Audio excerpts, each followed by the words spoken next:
trabalhemos juntos e unamos nossos esforços a fim de que o Senhor, ao chegar, encontre acabada a obra. Porquanto o Senhor lhes dirá: vinde a mim, vós que sois bons servidores, vós que soubestes impor silêncio aos vossos ciúmes e às vossas discórdias, a fim de que daí não viesse dano para a obra. Mas ai daqueles que, por efeito de suas dissensões, houverem retardado a hora da colheita, pois a tempestade virá, e eles serão levados no turbilhão, clamando: graça, graça. O Senhor, porém, lhes dirá: como implorais graças, vós que não tiveste piedade dos vossos irmãos, e que vos negastes a estender-lhes as mãos, que esmagastes o fraco em vez de o amparardes? Como suplicais graças, vós que buscastes a vossa recompensa nos gozos da terra e na satisfação do vosso orgulho? Já recebestes a vossa recompensa, tal qual a quisestes. Nada mais vos cabe pedir, as recompensas celestes são para os que não tenham buscado as recompensas da terra.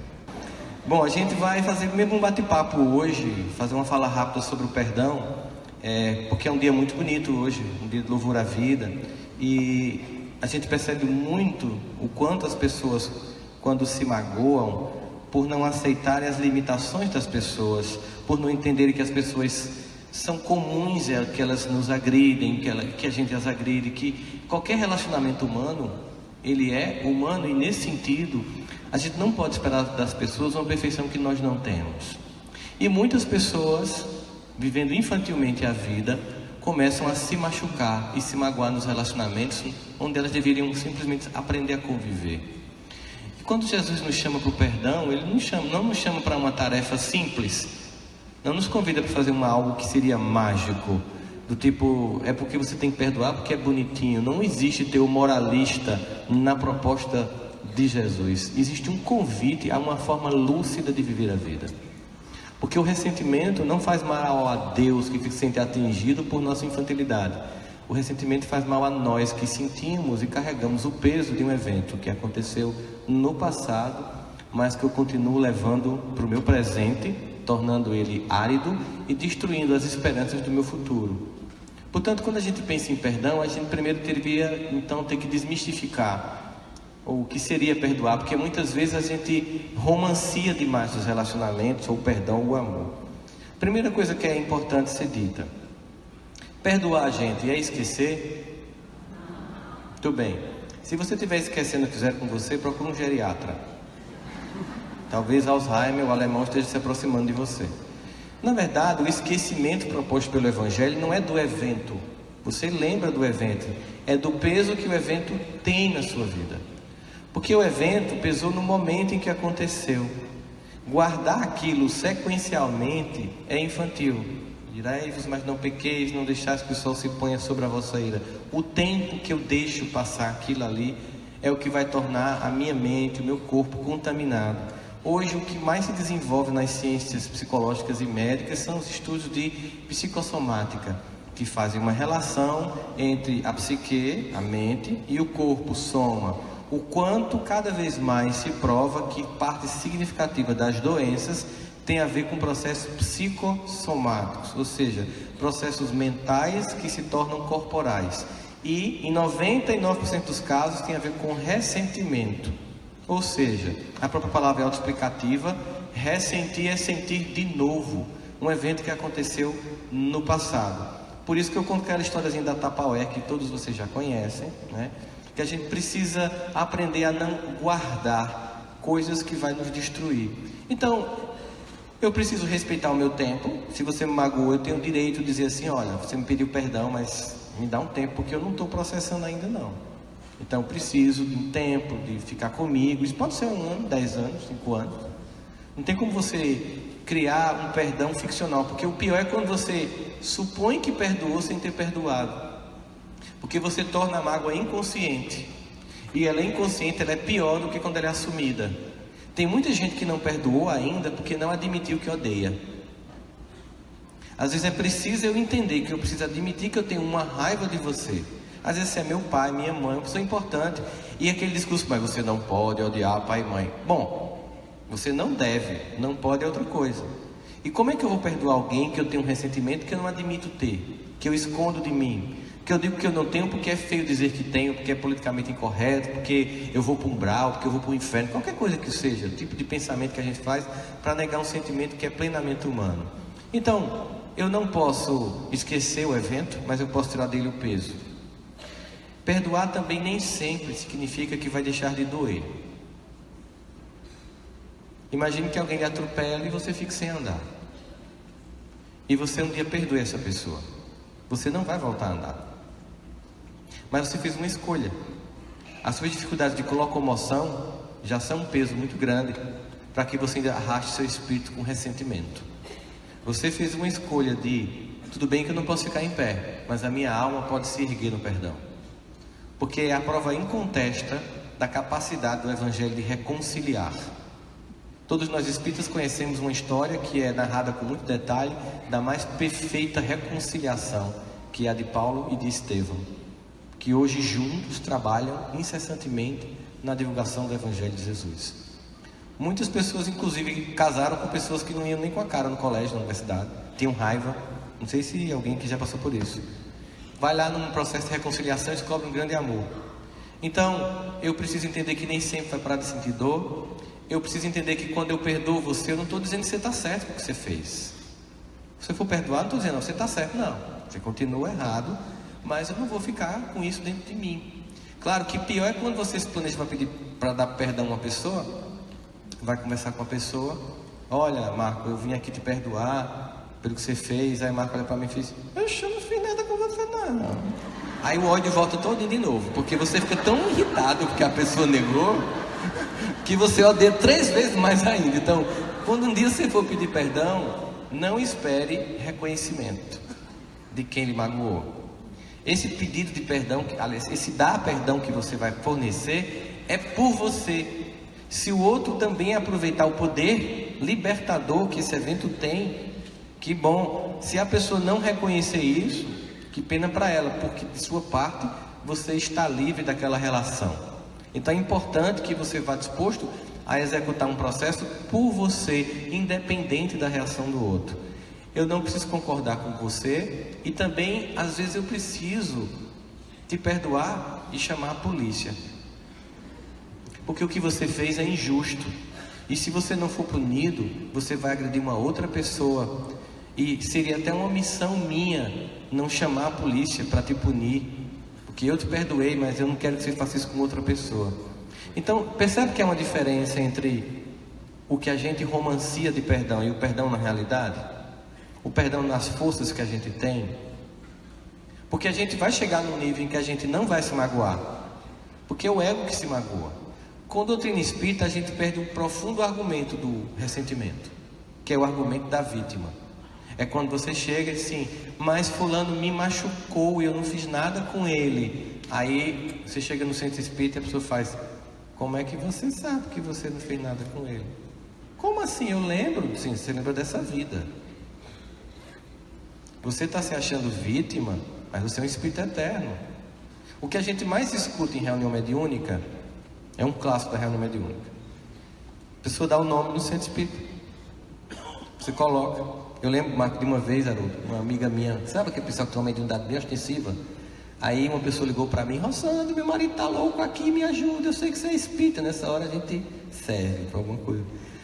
E eu fiquei tão agoniado com a angústia da mulher que liguei para essa senhora. Dona fulana, eu estou aqui com a eu, no telefone celular com a mulher e no telefone fixo com a pessoa que estava pedindo socorro. Ela está aqui, disse que o marido está louco em casa. Aí peça para ela se concentrar, meu filho, vou ver o que é que eu faço aqui. Aí ela, ele está no quarto, os espíritos não entram no quarto do casal, não. Ele está no quarto, tá, ele tem que sair, dê um jeito dele sair. Aí vamos sair. Aí ela, e aí, dona fulana, e aí? Meu filho, a louca é ela, não sei como é que eu não aguento essa mulher não. Aí ela fez, o que é que ela está dizendo? Que a senhora tem que ter calma, orar muito, fazer evangelho. Não podia dar o recado original. Mas o que a gente mais escuta numa reunião mediúnica, cara, vem lá, estou sofrendo obsessão, Haroldo, me coloca aí no seu centro, a gente vai levar na mediúnica. Aí vem o obsessor. E a gente descobre a verdadeira vítima. quando começa a narrar o que esse que hoje busca, se sentindo mal, fez com aquele que hoje persegue, é muito mais atroz. E a gente percebe que a reunião é muito mais para ajudar aquele que não tem a opção de ir para um centro espírita tomar um passe, de ouvir um evangelho, que está perdido na monoideia do mundo espiritual, mas que encontra naquele momento um acolhimento. Uma vez aconteceu um caso bem clássico, foi um cara que tinha uma doença que ninguém diagnosticava, e nesse dia eu estava fazendo a doutrinação, né, na reunião mediúnica. E quando o indivíduo já tinha ido para os Estados Unidos, ninguém descobriu a doença dele, até uma febre das montanhas rochosas que eu não sabia que existia, diagnosticaram, e nada disso era. O cara tinha definhado, com quase 12 metros de altura, estava com 38 quilos. E aí a gente foi fazer a reunião de obsessão e o Espírito disse assim para mim: você está querendo socorrê-lo? Eu disse: sim, o Evangelho de Jesus é para socorrer a todos. Mas você sabe o que ele fez comigo? Eu disse: eu estou aqui para lhe escutar. Você pode dizer, aqui você vai ser escutado. Eu vivia numa minha fazenda tranquila, tinha uma esposa e 4 filhas. Ele entrou com um pelotão do exército dele e passou horas estuprando as 5 na minha frente. E só depois que elas estavam mortas foi que ele me matou. E você acha que eu consigo esquecer isso num século, em 2 séculos, em 3 séculos? Eu disse: certamente que não. Mas eu estou curioso com uma coisa. Ele disse: o quê? Você está, pelo que você está me dizendo aí, alguns séculos perseguindo ele. Exato. E onde estão suas filhas e sua esposa? Porque o que eu estou percebendo é que você está trocando um ressentimento por 5 amores. E o que Jesus está te dizendo é o seguinte: é que você deveria trocar um ressentimento e deixar e buscar esses 5 amores. Porque você sabe, já que você está falando comigo, que elas não morreram. Você sabe, já que você está falando comigo, que essa dor já passou. Mas na sua mente, você continua com ela. Ele disse: como é que eu faço para vê-las? É quando você desistir da vingança que o amor acontece. E aí acontece, como não sei como é que acontece lá em cima, que essas criaturas chegam para ele, ele entra num pranto compulsivo e finalmente diz: agora eu sigo com elas, e ele vai ficar curado. E aconteceu isso. E a gente lembra o que é esse ressentimento, é esse guardar. Tem uma história de um monge japonês, budista, que está com seu discípulo. Eles vão atravessar um rio, e quando eles chegam na beira do rio, tem uma mulher belíssima, de corpo escultural, e os monges não podem nem tocar nas mulheres, mas ela pede para passar pelo rio e pede ajuda. Aí o mestre coloca ela na cocum de passe, o discípulo indignado, sabe assim, cara de emoji de espanto. Como assim? Não foi isso que ele me ensinou? Ele passa a mulher no outro lado do mar de rio e segue o caminho, e o monge de silêncio, indignado. 3 horas depois ele diz: você é um falso, como é que você faz aquilo? Pega aquela mulher e começa a esculhambar com o monge. Aí ele bem silenciosamente faz: eu não acredito que eu deixei essa mulher lá no rio há 3 horas atrás e você ainda está com ela na sua cabeça. Isso é ressentimento. É um evento do passado que eu deixo permanecer no presente para inviabilizar o meu futuro. E o convite de Jesus é bem simples. Na experiência humana, nós, no nosso nível evolutivo, nós nos machucamos. Mas se a gente amadurecer, a gente vai olhar essas experiências como faz parte da natureza humana no momento em que a gente está. E se eu não fico o tempo inteiro me sentindo melindroso, infantilizado, achando que é comigo. Tem gente que chega no centro espírita, se não tiver uma boa noite, muda de religião. Isso é carência, compra um ursinho. Porque assim, fulano não deu boa noite porque é mal educado. O problema é de quem? É dele que é mal educado. O outro não deu boa noite porque estava preocupado com o filho que está tentando suicídio em casa. Mas o seu ego infantil quer que tenha um tapete quando você chega. E isso é sua infelicidade. A mágoa é fruto de um ego infantilizado que quer sempre ser bem tratado, sempre ser o centro das atenções e nunca suporta os seres humanos como eles são. Depois de um tempo, essas pessoas se isolam porque não querem conviver com ninguém. Depois de um tempo, elas podem deprimir. Depois de um tempo, elas podem pensar em desistir da vida. O desafio de estar aqui é nos suportarmos. A irmã Rosália, no capítulo 5 do Evangelho, diz o seguinte: o que vos é solicitado nesse mundo em que vos encontreis, meus irmãos, é que vos suporteis uns aos outros. Não é vos ameis não, porque a gente não está nesse nível, é um projeto lá para frente. Que vos suporteis uns aos outros. E é o que menos conseguis fazer. Quando a gente aumentar a nossa resiliência, capacidade de conviver com as pessoas como elas são, conosco mesmo, a gente vai deixar de se cobrar muito, uma perfeição que não existe. A gente desenvolve um sentimento fundamental, que é auto-perdão, porque eu jamais vou perdoar os outros se eu não me perdoar. Eu desenvolvo a capacidade de me aceitar com minhas falhas, com meus defeitos. Quando eu assistia palestra em evento, eu sempre achava que quem dava palestra era uma pessoa bem resolvida. Que decepção! A gente é completamente mal resolvido. A gente oscila, a gente tem medo, a gente duvida, a gente questiona, a gente tem dia que está bem, a gente tem dia que está mal, a gente tem dia que faz um evangelho, faz, eu tenho que fazer, tem dia que a gente está inspirado para fazer evangelho. Normal, isso é ser humano. Nós estamos num momento em que não existe X-Men. Todos somos comuns, excepcional só Jesus. Todos somos candidatos a buscar, ou como diz a música de Beto Mello, um dia seremos anjos. Esse dia não chegou, mas chegará, se a gente começar a olhar com muita dignidade e louvar a Deus em gratidão, profunda gratidão pelo que somos, porque só nós sabemos o esforço que fazemos para ser quem somos. Louvar a Deus pelas pessoas que nos cercam como elas são, e assim, de forma madura, eu passo a não viver pontuando os defeitos dos outros para me machucar, mas enxergando a virtude, vendo o lado bom das pessoas, retendo, como diz Paulo, o que é bom. Paulo nos dá um conselho muito sábio: vê tudo, mas retende o que é bom. Ou seja, ele está dizendo: não seja idiota, não seja alienado, tenha lucidez, mas não permita que ao enxergar tudo, você não tenha também a grandeza de colher o que é bom.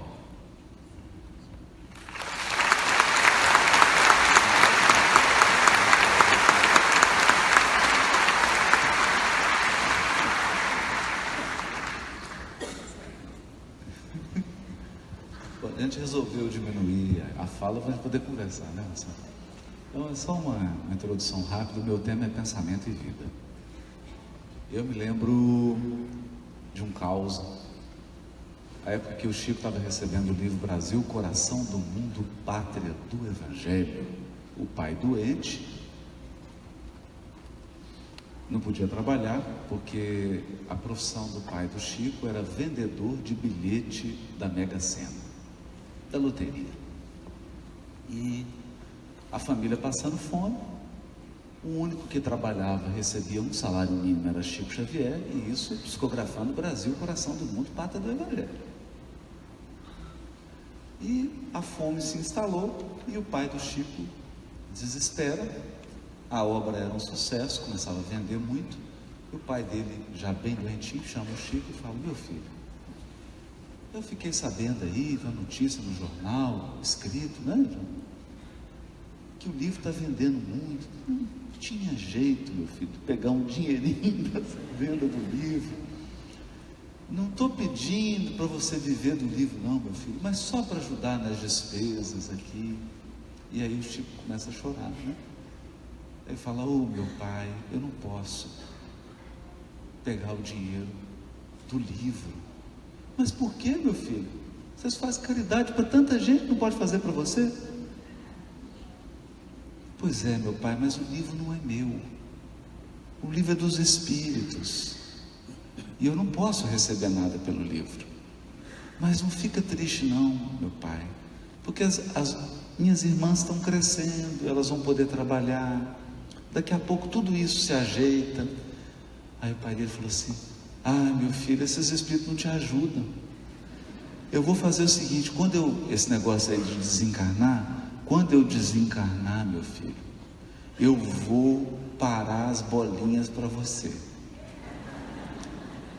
Você joga no bilhete, eu vou mexer nessas bolinhas para você ganhar.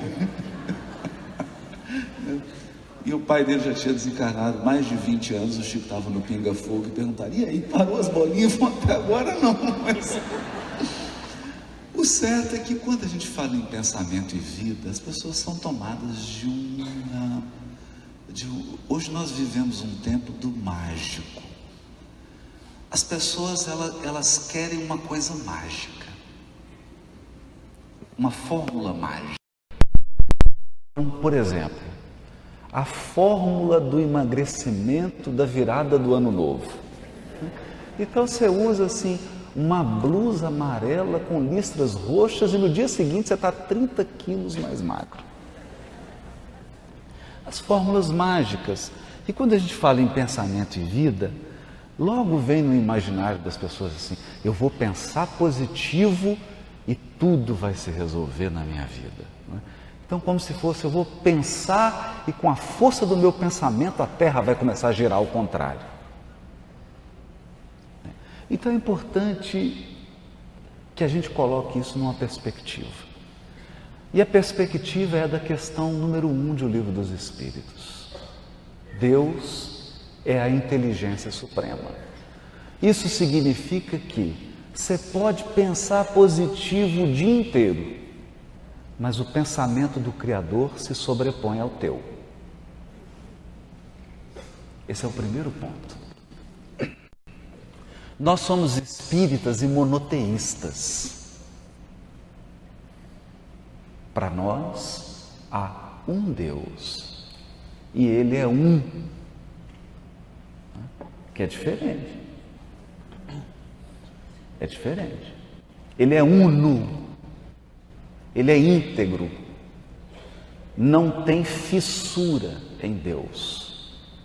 Ou nas sábias palavras de Emmanuel, a providência divina não desce para errar conosco. Ela é soberana. Então, quem rege a criação é Deus. Então não adianta você aprender física quântica e tentar manipular as partículas subatômicas para fazer a cura quântica da sua vida. Não tem mágica. O pensamento divino rege a criação infinita. Infinita. Até porque, por mais que você tenha um pensamento, você pode até ser um Jedi. Mas, só na nossa galáxia, tem aproximadamente 100 bilhões de sistemas solares. Nós não damos conta de prestar atenção na conversa de 3 pessoas, que dirá dirigir uma galáxia. Então esse é o ponto fundamental. Há uma lei divina que rege os mundos e os seres. Então significa que você pode escolher as notas, mas a pauta é de Deus. Ele pôs lá 5 linhas e, meu amigo, você tem que escrever ali. Tem uma pauta. Dentro dessa pauta há uma margem gigantesca, diga-se de passagem, no que diz respeito a nós, mas é uma margem. Porque o nosso livre-arbítrio não pode se sobrepor ao livre-arbítrio de Deus. Esse é o primeiro ponto. Então, quando falamos em pensamento e vida, falamos nessa perspectiva. Na perspectiva de leis morais. Segundo ponto, que é uma coisa que me encanta e que foi dita por alguém que talvez não tenha lido o Livro dos Espíritos. Desmond Tutu, um bispo anglicano da África do Sul, que foi escolhido por Nelson Mandela para uma tarefa difícil, depois do fim do apartheid, daquele absurdo do preconceito racial na África do Sul. O bispo Desmond Tutu foi chamado para fazer a conciliação, porque ele disse assim, Nelson Mandela disse, né? Se nós implementarmos olho por olho e dente por dente na África do Sul, seremos uma nação de cegos e banguelos. Então Então era preciso reconciliar, era preciso apaziguar. Então chama Desmond Tutu. Desmond Tutu conclama para uma fala ao ar livre, isso antes do fim do apartheid, foi por isso que Nelson Mandela o chamou. Estavam assim os soldados do regime e Desmond Tutu inicia sua fala dizendo: fiquem tranquilos, nós não viemos aqui para nos insurgir contra nada. Essa aqui é uma manifestação pacífica, mas eu preciso dizer algo para vocês: vocês já perderam. Aí só via soldado pegando a arma e falando: vocês já perderam. O regime do apartheid já caiu. Vocês já perderam, vocês só não sabem. E vou dizer por quê. Porque o universo é moral. O universo que nós vivemos é moral. Há um Deus soberano garantindo a justiça divina e a moral. Vocês já caíram. E foi dito e feito. O regime caiu. Feitas essas considerações, diz-nos Emmanuel que a nossa vida é o retrato do nosso pensamento. Porque o Criador, não obstante seja o Todo-Poderoso, não obstante seja a suprema inteligência, não obstante seja o amor infinito, Ele não nos retira a oportunidade de escolher. Deus não viola o livre-arbítrio. Não viola. Então, do ponto de vista jurídico, isso é interessante. Se Deus é todo-poderoso, ao criar o livre-arbítrio, Ele se limitou. O Criador estabeleceu uma limitação para Ele mesmo. Então, Ele mesmo pôs uma regra que Ele obedece. Por isso que Jesus diz que Jesus é um modelo de bondade, e no Livro dos Espíritos nós aprendemos: Deus é modelo de amor e caridade e de humildade. O mais humilde da criação é Deus. Porque mesmo sendo todo-poderoso, Ele se limitou a uma regra para o poder supremo de Deus, estabelecida por Ele mesmo: não interferir no livre-arbítrio das suas criaturas. Isso é lindo. É lindo. Então, se você falar assim: eu vou me suicidar agora, você é respeitado. Você é respeitado. Embora todas as consequências dolorosas, você é respeitado. Você pode fazer escolhas. Então significa que devemos dirigir o nosso pensamento, e essa é a função do Evangelho. Foi por isso que Jesus veio. Nós precisamos aprender a fazer escolhas. E a evolução é aprender a fazer escolhas. Portanto, a vida que vivemos reflete o que pensamos. Mas há um outro detalhe aqui. Quando Emmanuel fala do pensamento, ele não está dizendo sobre atividade cognitiva. Porque a gente fala em pensamento, logo a pessoa reflete assim: pensamento? Pensamento, entendi. 2 elevado à terceira potência vezes 4 elevado à quinta potência. Eu estou pensando. Não, você está calculando. Nós confundimos pensamento com atividade intelectual. Não. O pensamento é o conjunto das atividades anímicas do espírito. Portanto, sentir é pensar, no sentido espiritual. Porque o pensamento é um fluido, modificação do fluido cósmico, que retrata a nossa carga afetiva, a nossa memória, a nossa cognição, as nossas intenções e a nossa vibração. Então tem pensamento que cheira mal. Cheira mal. Às vezes a pessoa fica preocupada porque comeu alguma coisa, está assim com um pouquinho de gases, né? E esquece do pensamento. O pensamento, ele fede também. Fede. O pensamento, ele mata. Ele mata. Tem pessoas que você colocar nessa cadeira aqui, daqui meia hora essas flores estão tudo murchas. Porque o pensamento dele é ácido.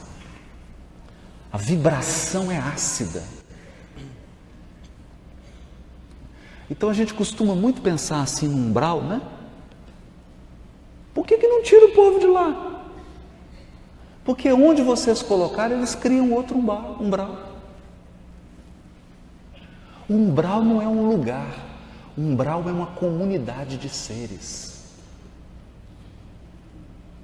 Não é um lugar. O inferno não é um lugar. O inferno é um grupo de pessoas. Percebe? Se você colocá-las aqui agora, esse diálogo aqui vira um inferno. É nesse sentido do nosso pensamento como a manifestação da nossa força criativa, da luz do nosso espírito, porque o nosso espírito é co-criador. Isso significa que nós interpomos as nossas intenções nas intenções do Todo-Poderoso. Agora, é preciso entender que o livre-arbítrio exercido hoje é o determinismo colhido amanhã. Isso é importante, porque às vezes a gente diz assim, determinismo, a pessoa fala, pois é, existe um determinismo na criação. Eu, por exemplo, nasci com o karma da classe média. Você sempre classe média, nem pobre nem rico. Não é? E acredita que esse determinismo foi estabelecido por Deus. O determinismo é o livre-arbítrio de ontem. Ou os parâmetros da lei divina. Então nós precisamos distinguir no determinismo o que é lei divina. Por exemplo, a Terra gira em torno do Sol, salvo engano, com a velocidade de aproximadamente 33 mil quilômetros por hora. E, meu amigo, não adianta você fazer um curso de pensamento positivo para acelerar, porque não vai. Você pode juntar todo mundo para meditar, fazer yoga, para mudar a velocidade da Terra, que não vai mudar. A pressão atmosférica, se nós subirmos a pressão atmosférica, mata todo mundo. Ela foi calibrada. A distância da Lua para a Terra foi calibrada. Um ajuste fino. E não é o seu pensamento que interfere nisso. Então há uma lei divina, um determinismo divino. E há o seu determinismo divino que diz respeito ao nosso destino. No nosso destino, a escolha de ontem é determinismo de hoje. Por quê? Porque o Consolador prometido nos aclarou para uma realidade. Nós temos múltiplas encarnações e uma vida. Uma vida. vida imortal. Imortal. Múltiplas existências. O que significa isso? Que é você que está vivo. E o tempo traz de volta o que um dia nós espalhamos. Por isso Emmanuel irá dizer no Pensamento e Vida que o mal sempre retorna ao núcleo da sua emissão, da sua atividade.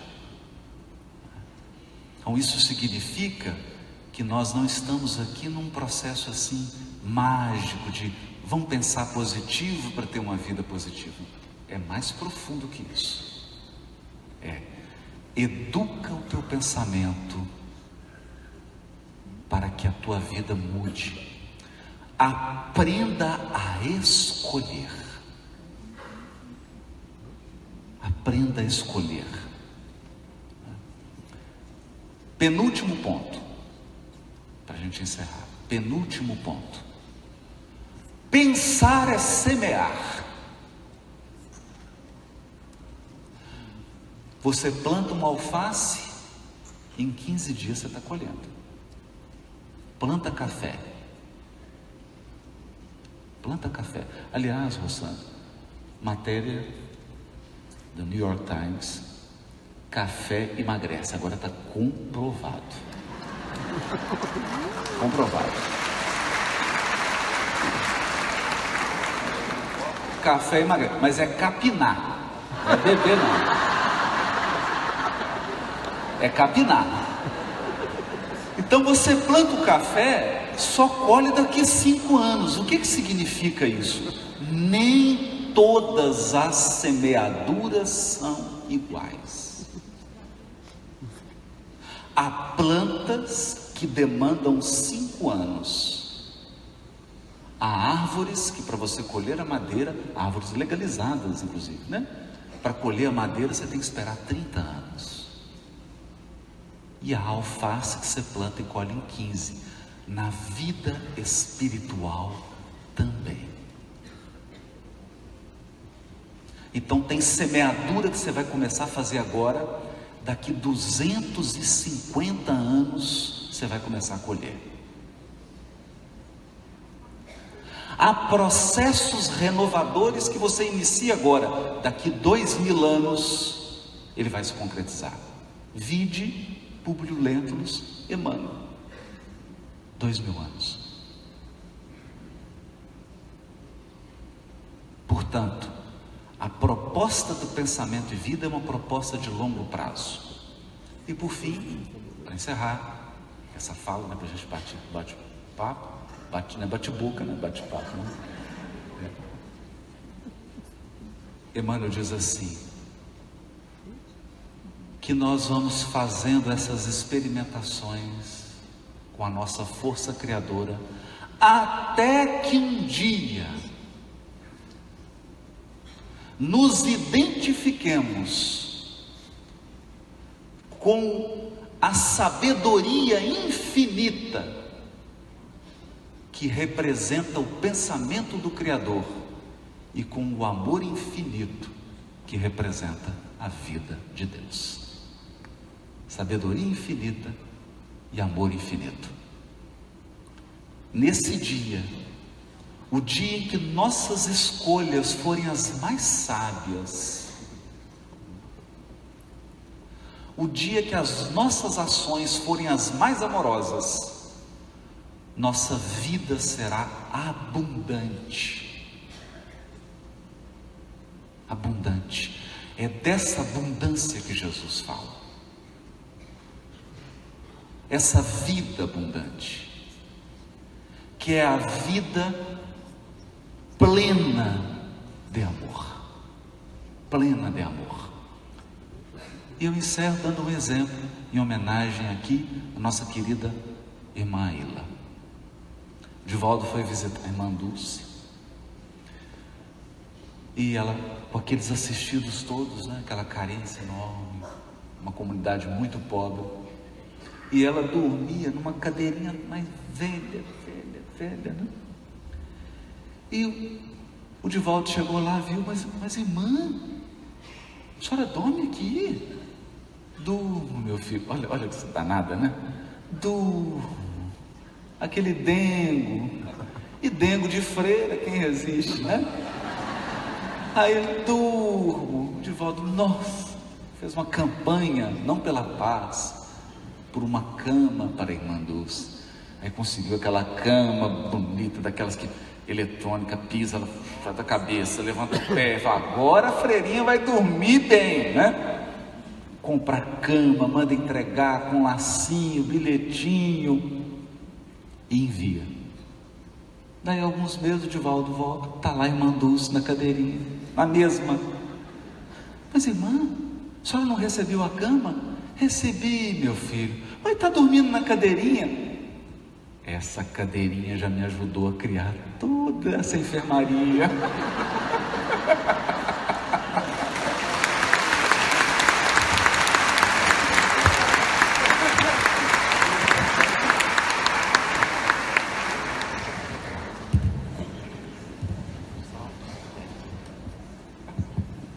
Oi. Então, nosso papel aqui foi receber esses dois obreiros do Senhor. Vou deixar eles também dialogando agora entre eles, ficar mais junto. Essa meia hora será de um diálogo entre eles, né? Conversando sobre os pontos levantados. Mas eu gostaria só, como... Vocês lembram daquela passagem de Marta e Maria? Que Maria sentou junto de Jesus, ficou bem atenta e Marta saiu, né, fazendo as coisas. Eu estava me sentindo como Maria ali, prestando atenção. Ver se eu aproveito alguma coisa, né?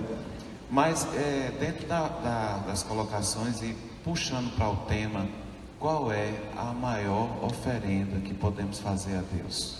Para vocês. Acho que cada um vai talvez pensar particularmente como fazer isso, né?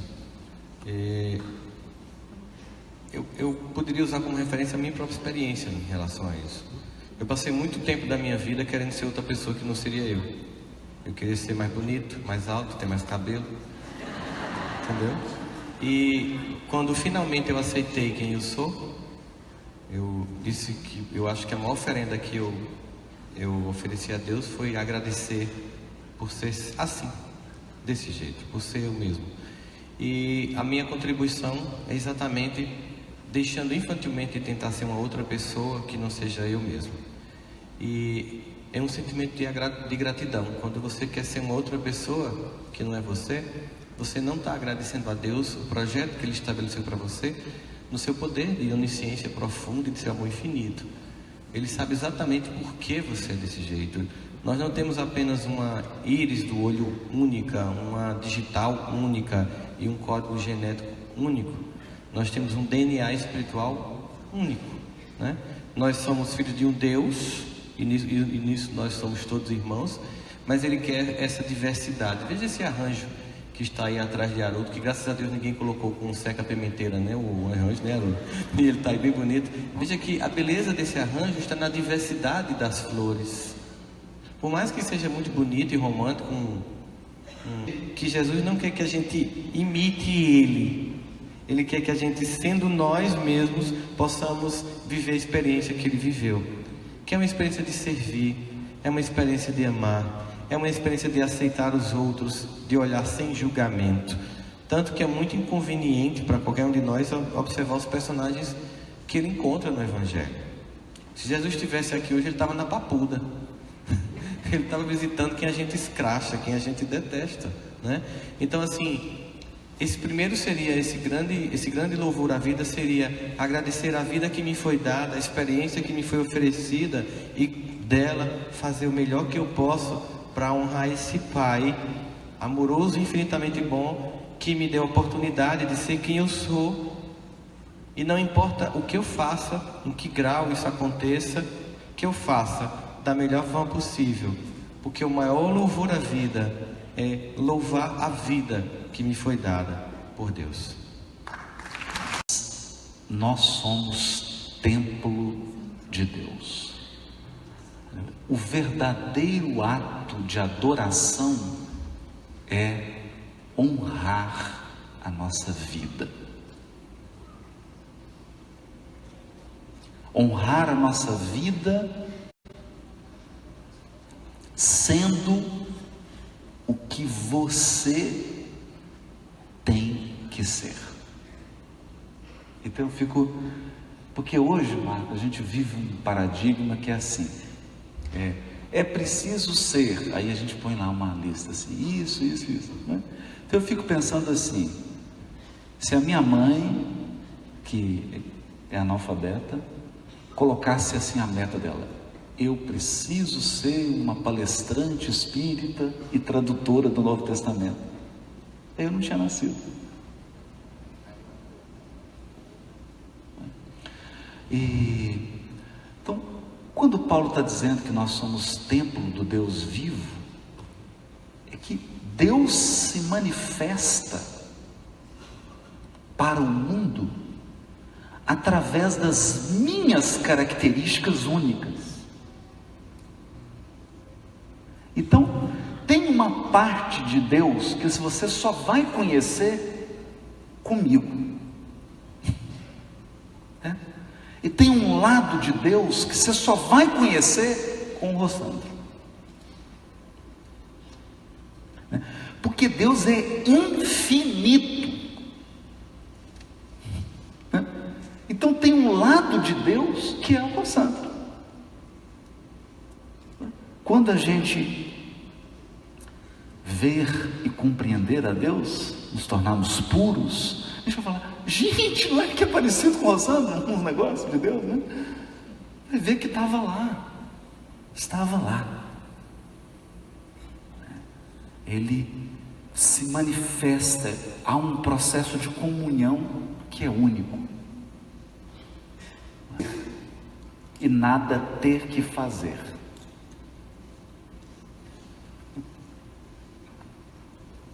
Só ser. Porque quando a gente se recorda de alguém que a gente ama, você se lembra do que a pessoa é. Porque se você se lembrar do que ela fez, é prestador de serviço. Me lembro do fulano, era um encanador ótimo, foi lá em casa, desentupiu. Isso é prestador de serviço. O amor mesmo, você lembra da pessoa pelo que ela é. O que ela é. Então essa é a adoração. E eu acho que é aí que está o desafio da parábola do bom samaritano. Porque na parábola do bom samaritano há dois paradigmas. Então, o paradigma do religioso enrijecido, não é que o que ele faz está errado, porque a gente tem uma maneira de pensar assim: o sacerdote. Não está errado o sacerdote. Não está errado ser sacerdote. Não está errado ser levita. O que estava errado ali era a postura. Porque qual que era a postura? É aquela postura em que mais importante é a regra para dar o passe do que a pessoa que está tomando o passe. Então você vai tomar um passe: mas não dou passe de chinelo. Não dou passe em quem está de chinelo. Então, aí o passe ficou mais importante do que a pessoa que está tomando o passe. Agora, para que era um excluído? Era um sujeito marginalizado, né? E nem rezando ele estava. Estava indo para Jericó para trabalhar. Jericó é como se fosse São Paulo. No voo, João Pessoa, São Paulo, 7h30 da manhã.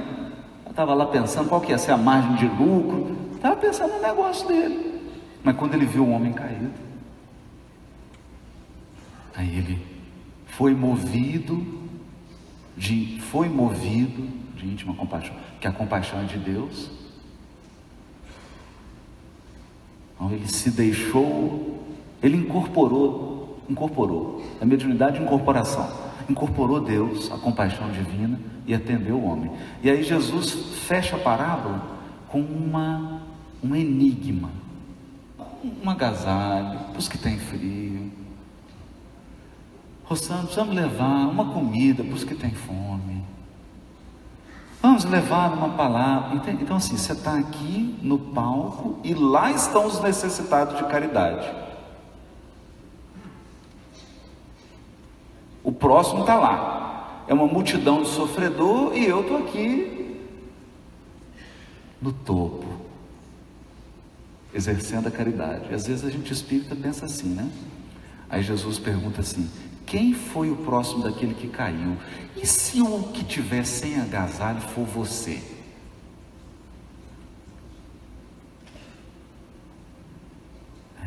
E se o necessitado de uma visita for você? O que é caridade? Então, tem a caridade do que vai lá fazer a caridade, tem a caridade do que está recebendo.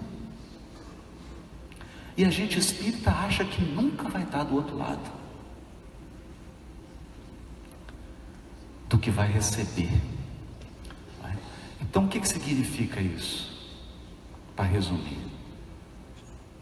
que a irmã Aida disse ontem, o único acesso mais efetivo que nós temos a Deus nesse mundo é através do outro.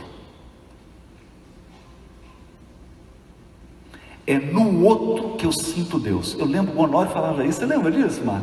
O Honório falava assim: tem alguém chorando aqui? Aí, não sei, nos Estados Unidos, que tem uma pessoa lá que conversa com Deus, ele dita o livro, mas tirando esse caso, né? Não tem. Então, como que Deus age? Rosando está chorando. Marco Lima, vai lá. É para você que está chorando, quando chega o Marco Lima, é Deus. É Deus. É Deus. É o que está lá em Atos dos Apóstolos. Deus operava maravilha pelas mãos de Paulo.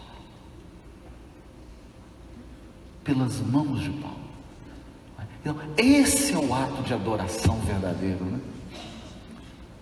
Quando o próximo vem, te ajuda, você fala: entendi, Pai, entendi. Quem não sentiu isso aqui? Está dirigindo, deu uma pane no carro, parou tudo, você fala, na avenida, você fala, estou frito. Aí para alguém.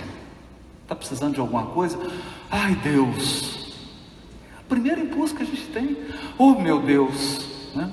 Eu lembro que, todo mundo sabe, né? Sabe que a gente, homem, é muito corajoso. Somos. Para procedimento cirúrgico, você não tem medo, não tem. Você tem, mano?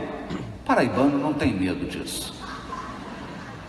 Cheguei, fui fazer o procedimento cirúrgico, a moça mandou ficar pelado, pôs uma camisola, me colocou num ambiente frio, aí entrou um anestesista, assim, uma cara fechada, perguntou assim: você está com medo? Eu, não. Estou em pânico. Estou em pânico.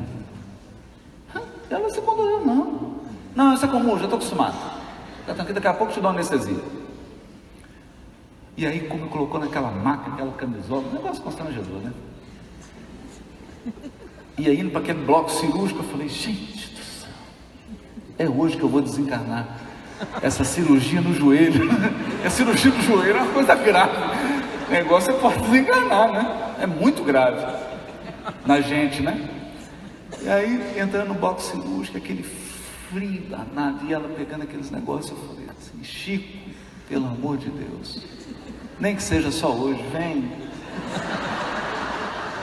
E já preparando para desencarnar, aí entrou uma senhora enfermeira e falou assim: meu Deus, você está com frio? Eu estou morrendo de frio. Não. Aí ela pegou uma coberta, cobriu assim, né? Cobriu. Ele falou: fica tranquilo, você está nervoso. Ela é meio brava. Eu falei: já percebi. mas vou pedir para ela te dar uma anestesia, não um comprimidinho para você dar uma apagada. Eu falei,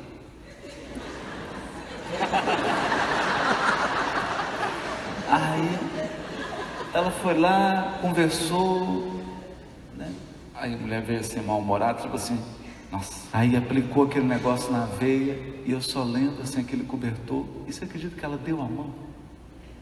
A senhorinha me deu a mão, falou, fica tranquilo, eu vou estar aqui quando você acordar. Eu falei, vamos embora. Tocou o negócio.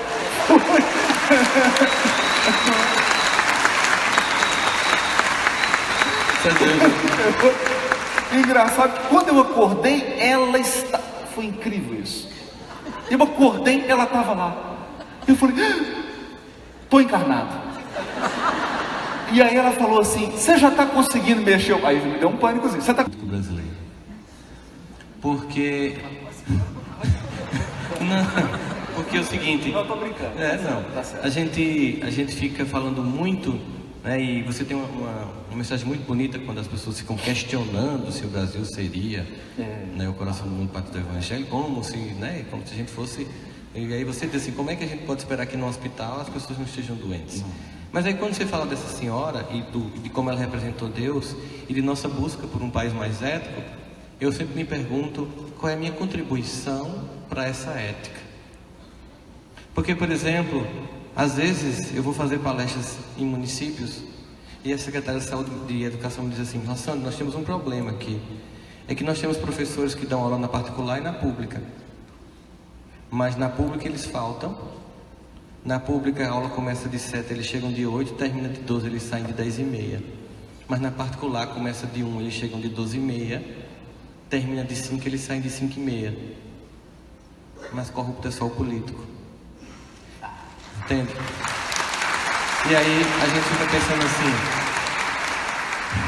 que a gente tem que lembrar que a gente tem um eleição esse ano, mas que quem manda no mundo é Deus, para ninguém entrar em desespero. Quem quer que seja que venha a ser escolhido pelo povo, mas nós temos um compromisso de manifestar Deus na nossa atividade profissional e no cotidiano da nossa vida, agindo com ética, com decência. Seria desfrato, sabe o Salmo 100 ou 99, conforme a Bíblia, né? Por que tudo isso? Por que fazer tanto? E o salmista simplesmente, porque Deus é bom. E não é só bom, ele é eternamente bom. E a sua bondade durará todas as gerações. Aí você fica imaginando, então o que é celebrar com júbilo a Deus? É na missa no fim de semana, no culto no fim de semana, na reunião espírita no final de semana? Onde é o altar de serviço a Deus da minha vida? Onde é que eu vou manifestar esse Deus? Imagina se essa enfermeira fosse mais uma de cara feia para você. Talvez você realmente não estivesse aqui hoje. Cirurgia grave dessa, arriscadíssima, delicadíssima, né? Mas entenda, ela, e olha só, vamos ser bem francos, o profissional que menos recebe e menos tem reconhecimento dentro de um hospital.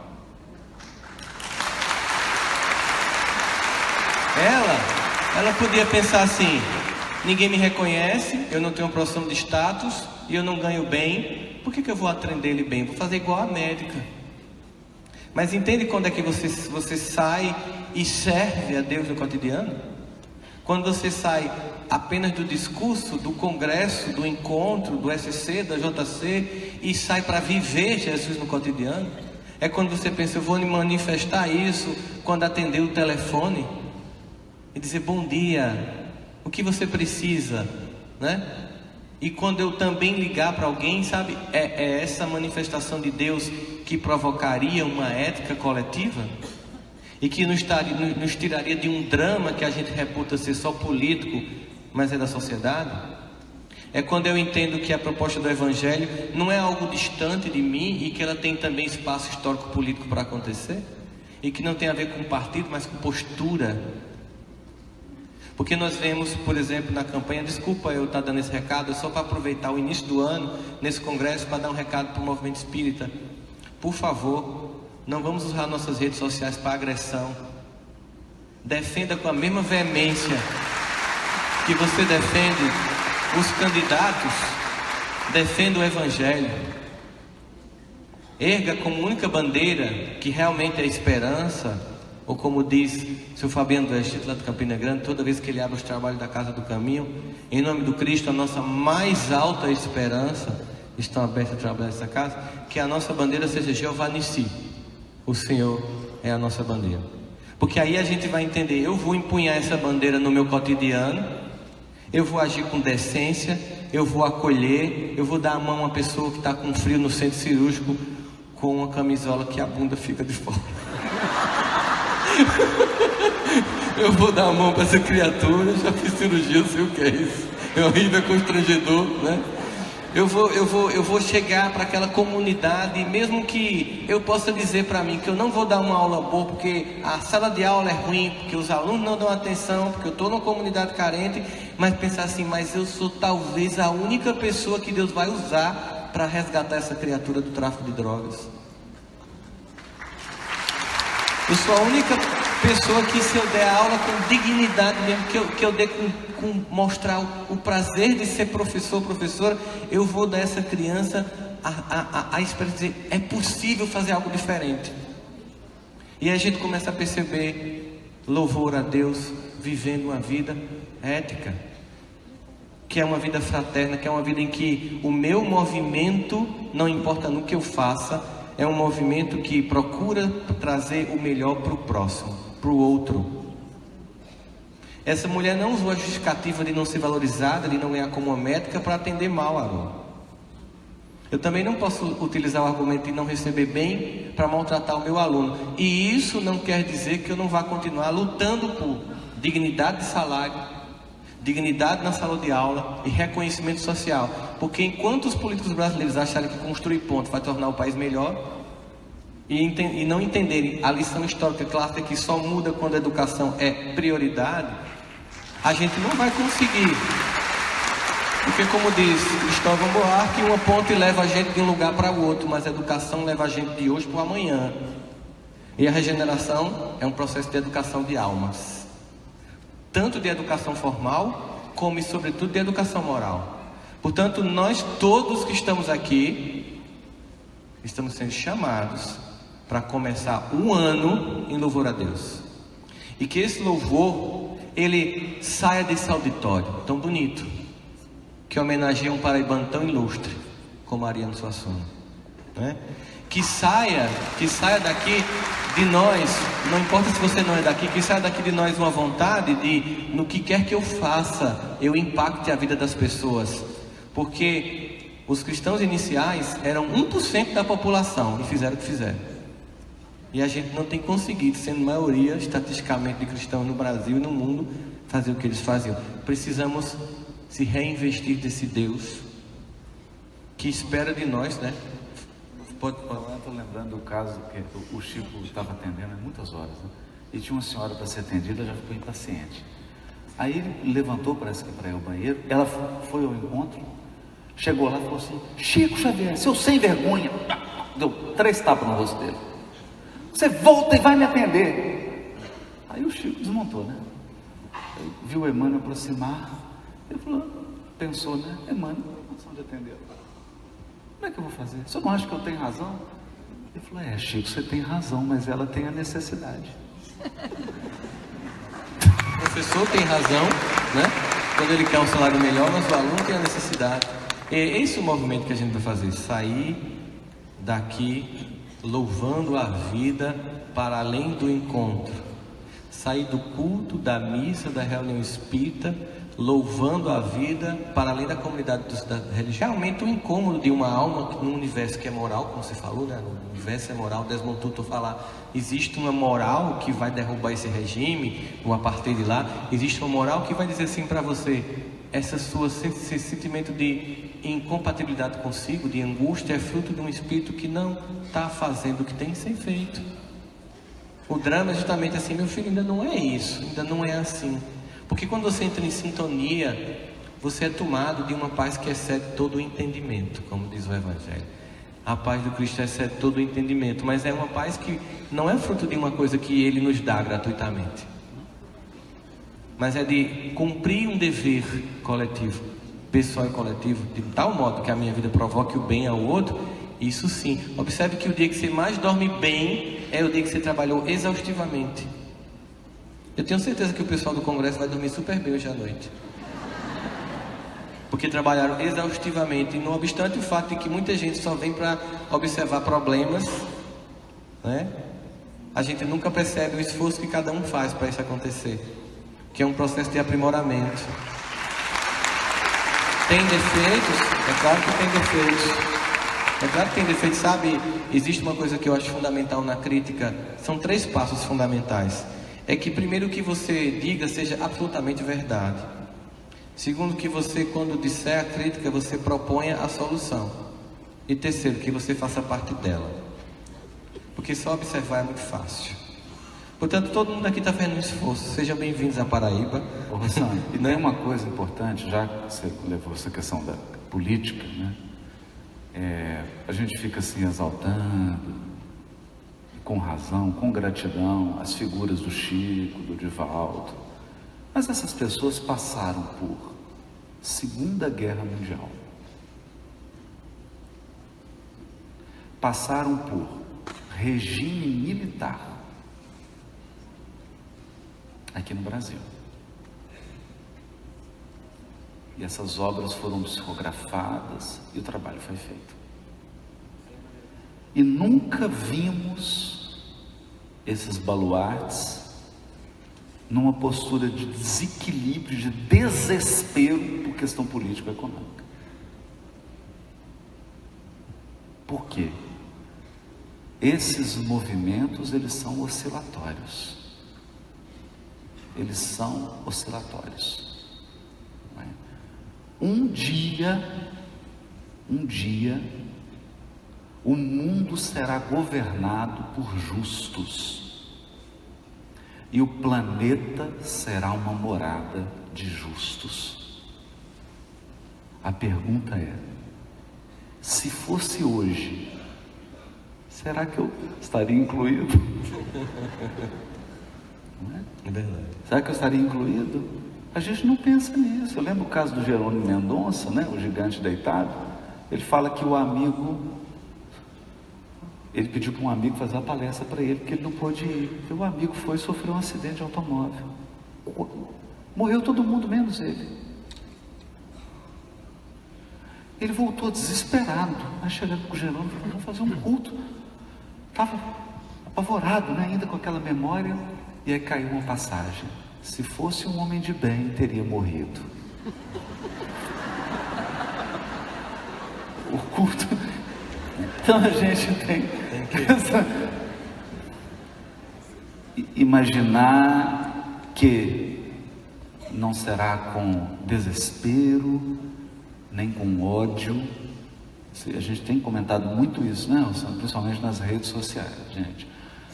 Há um movimento das trevas para que cada um de nós tenha ódio. Ódio.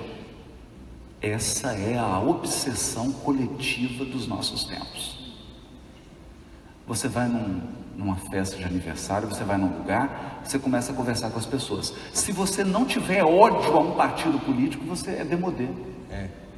A pessoa já pergunta, o reeducando, o preso, para que ele vá para um estabelecimento em que ele plante, ele aprenda uma profissão manual. E lá, quem coordena a prisão é um conselho. Então, aqueles que já estão cumprindo a pena, que já se ressocializaram, eles têm a chave. E essa foi uma segunda experiência de medo que eu vivi. Que a minha turma formou, eram 52 juízes. Aí o doutor Paulo nos chamou. Quando abriu a porta do sistema, né, da cadeia, do presídio, né? É pequeno, mas é um presídio. Era um preso. Aí disse: bom dia, meu nome é fulano de tal, eu cumpro pena por homicídio. Aí você vê aquele pálido assim, né? Aí todo mundo entrou, né? Chegou na frente do palco, era um palco assim, tinham 52 presos, e o doutor Paulo virou e falou assim: eu condenei e prendi todo mundo aqui. Rapaz, tinha colega de turma que já estava assim, ó. Querendo agachar, né? Era um sistema diferente, né? E aí ele começou a falar, mas hoje eles já se recuperaram, estão aqui se preparando para reassumir a sua dignidade, para voltar ao trabalho, reconheceram, e depois os presos todos abraçaram ele. Nunca vi isso na minha vida. Então, assim, há um outro jeito de fazer as coisas, gente. Há um outro jeito de fazer as coisas. Porque a promessa de Jesus é que a terra será dos mansos. E o medo que eu tenho de ser mandado embora? A terra será dos mansos. Tem gente achando que vai chegar uma turma da tropa de elite para fazer o mundo de regeneração. Não. O mundo será assumido pelos mansos. Teremos mansos no judiciário, mansos na política, mansos na educação, espíritos bondosos que impõem a autoridade pela brandura, que arrastam multidões pela docilidade do discurso. Gente, Gandhi vai voltar, Francisco de Assis vai voltar. Esses grandes da mansuetude vão voltar e vão ensinar para a gente que a brandura constrói para a eternidade, a violência constrói para meses, né? Exatamente, que a gente vai vencer não é pela força, né? Não é pelo espírito da força, mas pela força do espírito. E aí eu queria, que vai terminando agora, Marcos já está olhando aí, eu queria só aproveitar para, ele já está dizendo assim, a brandura de Marcos está sendo perdida, né? Eu queria só fazer um convite para vocês, para quem gostou de começar o ano com Jesus, que está um carnaval com Jesus, né? Nós temos em Campina Grande, a minha cidade, um evento que tem 45 anos já. Haroldo já foi, o ano que vem já confirmou que vai, né? Que é o MIEP, o Movimento de Integração Espírita Paraibana. Acontece num auditório como esse, não deste tamanho, mas num auditório como esse, num hotel muito gostoso. Você pode ficar num hotel lá, um hotel resort em Campina Grande. Vai ter Alberto Almeida, vai ter Severino Celestino, todo mundo merece Severino Celestino na vida. Vai ter o Oscar de Lira, que está por aqui. Denise e Lini são duas pessoas que até hoje são para mim educadores, espíritas, professores, para mim são pessoas que me inspiram. O Andrei Moreira, eu vou estar lá também. Nós teremos também o Cosme Massa, que criou o Kardicpedia, né? Então, assim, é um evento bem gostoso durante o carnaval. Você pode ficar hospedado lá no hotel onde acontece o evento. Você, além de ouvir palestras, faz mini cursos com a gente, que é um Marcos geralmente vai, o pessoal vai aqui. É um evento que não é de Campinas, é um evento do estado. Desde de pequenininho, né, Marcos? Como a gente diz aqui, a gente está lá junto.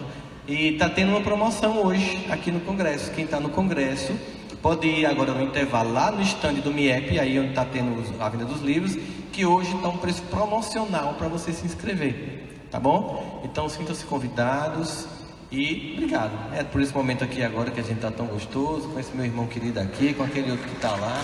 Uma alegria estarmos juntos pelo Cristo, acredito.